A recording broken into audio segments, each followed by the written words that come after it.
not what Black history means to me, but this is about Mrs. Anna Julia Haywood Cooper. And she was born on August the 10th, 1858 in Raleigh, North Carolina, to a slave by the name of Hannah Stanley Haywood and her white slave master.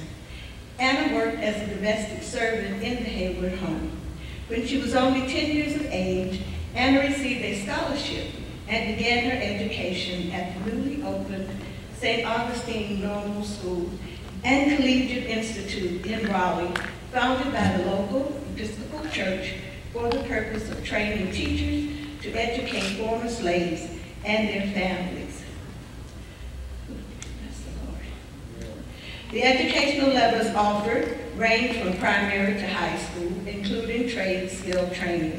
During her 14 years at St. Augustine, Mrs. Cooper distinguished herself as a bright and ambitious student who showed equal promise in both liberal arts and analytical disciplines, such as math and science. Her subjects included languages, Latin, French, Greek, and English literature. And even though the administration actively discouraged women from pursuing higher level courses, Mrs. Cooper fought for her right to take a course reserved for men by demonstrating her scholastic ability. During this period, St. Augustine's teaching emphasis was on training young men for the ministry and preparing them for additional training at four-year universities. In 1881, Mrs. Cooper entered Oberlin College, where she continued to insist on following the course of study for men, graduating in 1884. She earned a master's degree in mathematics in 1887. She then moved to Washington, D.C., where she began a long and sometimes stormy tenure at the distinguished Washington Colored High School.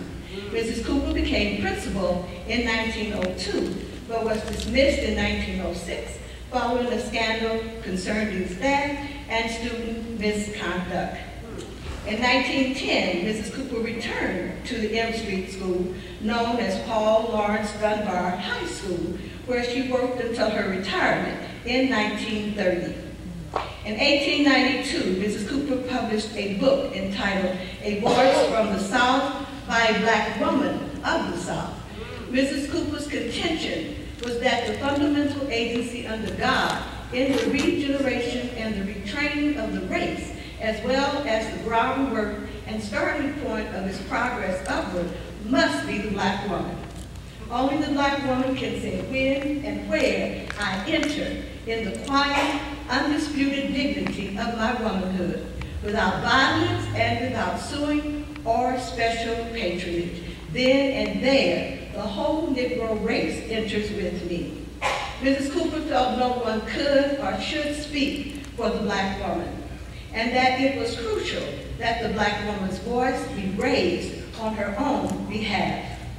By the mid-1890s, Mrs. Cooper was recognized as an important member of the Black intellectual elite. Mrs. Anna Julia Haywood Cooper was an American author, educator, speaker, and one of the most prominent African-American scholars in United States history. Upon receiving her PhD from the University of Paris, Sorbonne, Mrs. Cooper became the fourth African-American woman to earn a doctoral degree. She was a prominent member of Washington's African-American community. Mrs. Cooper's educational and community activities continued to the end of her life, a life long and rich and full of dedicated service to her race.